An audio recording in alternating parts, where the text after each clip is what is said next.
አላህ ማን ነው? ብስሚላህ አልሐምዱሊላህ ወሰላቱ ወሰላሙ ዓላ ረሱሊላህ።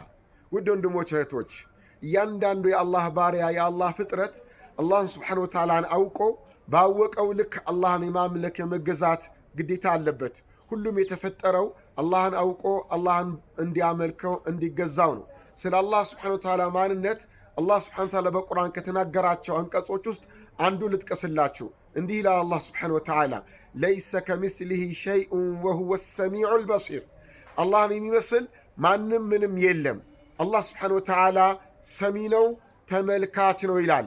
ምን ማለት ነው? ይህ ማለት አላህ ስብሓነሁ ወተዓላ ይሰማል፣ ይመለከታል። የአላህ መስማትና መመልከት ከየትኛውም የፍጡር መስማትና መመልከት ጋር አይመሳሰልም ብሎ ይላል።